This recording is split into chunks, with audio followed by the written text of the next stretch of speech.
चुके हैं, मैदान खो चुके हैं। ये लोग इन दिनों टेक्नोलॉजी का उपयोग करके फेक वीडियो बना रहे हैं। Now if politicians think they can play the game that they want, now we are going to show from BJP that we are going to put full stop also to it. लोगों को image को बर्बाद करने का काम वो लोग करते हैं, हम कभी किए नहीं, करने वाले नहीं।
Is a lesson to all political leaders who are often making their speeches on the basis of false and morphed videos.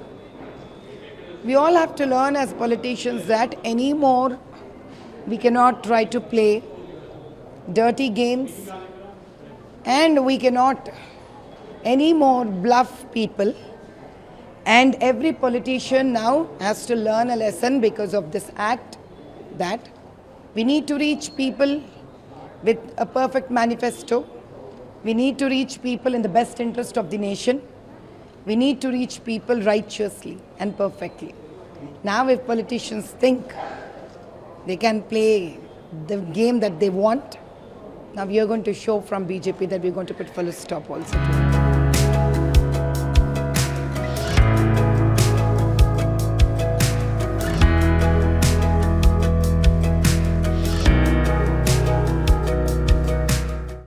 मैंने आपको दिखाया है, ये कोई मामूली किताब नहीं है। इस किताब के आने से पहले, आजादी से पहले हिंदुस्तान के गरीबों के पास, दलितों के पास, आदिवासियों के पास, पिछड़ों के पास कोई हक नहीं थे। जो मिला है किसानों को, गरीबों को, मजदूरों को, पिछड़ों को, दलितों को, आदिवासियों को, गरीब जनरल कास्ट के लोगों को जो भी कुछ मिला है इस किताब के कारण मिला है। और अब प्रधानमंत्री ने, अमित शाह ने और उनके अलग अलग एमपीज ने मन बना लिया है कि अगर वो चुनाव जीतेंगे तो वो इस किताब को फाड़ के फेंक देंगे। लड़ाई है भाइयों में। और मैं आपको ये कहने आया हूं कि जो भी देश में प्रगति हुई है, जो भी गरीबों को मिला है, चाहे वो मनरेगा हो, जमीन अधिग्रहण बिल हो, सफेद क्रांति हो, जमीन का हक हो, सब गायब हो जाएगा। बीजेपी चाहती है कि ये किताब फेंक दी जाए और देश को 20-25 अरबपति चलाएं। हिंदुस्तान में पब्लिक सेक्टर बना, गरीबों को आरक्षण मिला, सेना में आपकी भर्ती होती है, पेंशन मिलती है, सारे के सारे अधिकार इस किताब से मिलते हैं। ये जो चुनाव है, ये जो चुनाव हो रहा है, लोकतंत्र जो है, जिसने दलितों को, पिछड़ों को, आदिवासियों को, गरीब जनरल कास्ट को आवाज दी, वो सब खत्म हो जाएगा अगर ये किताब खत्म हो जाए।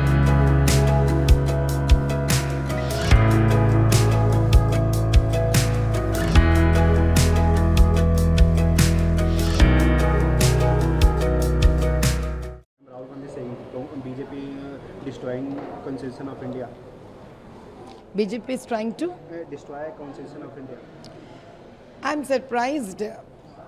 Rahul Gandhi ji, whose team morphs the videos and tries to bluff people. Rahul Gandhi ji, whose party brings into a coalition and an unknown understandings with parties like AMIM, who give hatred speeches. I'm surprised Rahul Gandhi cannot be talking about peace and bringing unity in the nation. If at all the country moves forward with the best development in the greater interest of this nation, it's only BJP party.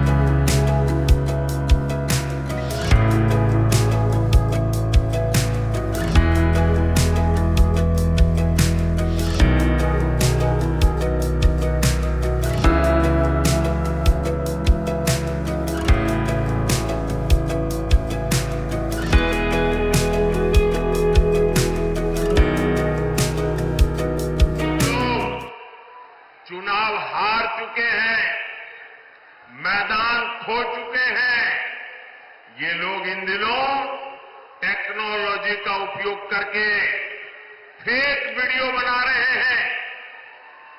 Artificial intelligence का दुरुपयोग करते हुए मेरी आवाज में ऐसी भद्दी चीजें आजकल सोशल मीडिया में डाल रहे हैं कि बहुत बड़ा खतरा पैदा हो रहा है। और इसलिए मेरी देशवासियों की अपील है कि कोई भी फेक वीडियो आपको नजर आए, आप पुलिस को जानकारी दो, हमारी पार्टी को जानकारी दो, कानूनी लोगों पर कार्रवाई होगी और उनको सबक सिखाया जाएगा। ये देश का कानून किसी के साथ भी इस प्रकार के खेल खेलने की इजाजत नहीं देता है। मध्य प्रदेश में चुनाव था, अमिताभ बच्चन की आवाज में उन्होंने ऐसी खबरें चलाई, आखिरकार अमिताभ बच्चन को एक FIR करना पड़ा, वो लोग सारे पकड़े गए। ये खेल बहुत बढ़ाया इन लोगों ने हताशा और निराशा में, और इसलिए मेरे भाइयों बहनों, हमें जागरूक रहने की जरूरत है। उनकी हताशा, निराशा इस स्तर पर पहुंच गई है कि उन्होंने मेरा और कुछ भाजपा नेताओं का फेक वीडियो बनाकर सबके बीच में सार्वजनिक किया। मुख्यमंत्री, प्रदेश अध्यक्ष, इस कक्षा के व्यक्तियों ने भी इस फेक वीडियो को फॉरवर्ड करने का काम किया। अब स्पष्ट हो चुका है। सौभाग्य से मैं जो बोला था उसका भी रिकॉर्डिंग हुआ था, तो वो रिकॉर्ड हमने सबके सामने रखा।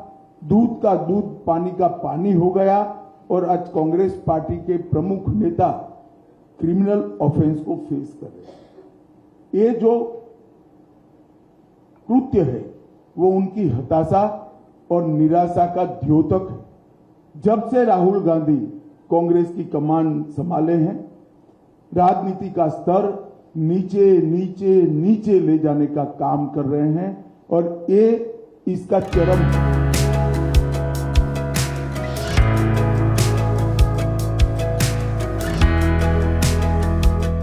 वीडियोस बनाने का एक्सपर्टाइज उनके पास है। सोशल मीडिया से लोगों को बदनाम करने का उनके पास आइडियाज रहते हैं। जो भी लोगों को इमेज को बर्बाद करने का काम वो लोग करते हैं। हम कभी किए नहीं, करने वाले नहीं। हम तो सिर्फ यही देखते हैं कि मुल्क एक रहे, सब एक मिलकर चले। हेट स्पीच नहीं करना चाहिए। मोदी जी हमेशा हेट स्पीच करते हैं। हेट स्पीच करने से ये होता है कि समाज में अलग अलग लोग बढ़ जाते हैं। तो मोदी कम से कम चुनाव में ऐसी बातें नहीं करना चाहिए, वो कर रहे हैं। इसीलिए मैं अपील करता हूँ उनसे भी कम से कम थोड़ा तो पेशेंस रखो, ऐसा फ्रस्ट्रेशन से बात मत करो। अरे ये सबको मिलता, मेरे को भी मिला था, राहुल गांधी को मिला, हमने भी टाइम मांगा है। मैं तो 15 दिन का टाइम मांगा हूँ, राहुल गांधी को भी 15 दिन का टाइम मांगा हूँ, मैंने लिख के भेजा है। वो उनको भी ये चुनाव में होते रहता है और लोग सताने के लिए और चुनाव में हम लोग घबरा जाके ये लोग इधर उधर हो जाए इसलिए देते रहते हैं। हमने तो कम से कम महीनों से फिर रहा हूँ मैं, अब नोटिस क्यों देना इलेक्शन के वक्त? देखेंगे, उसको फेस करेंगे।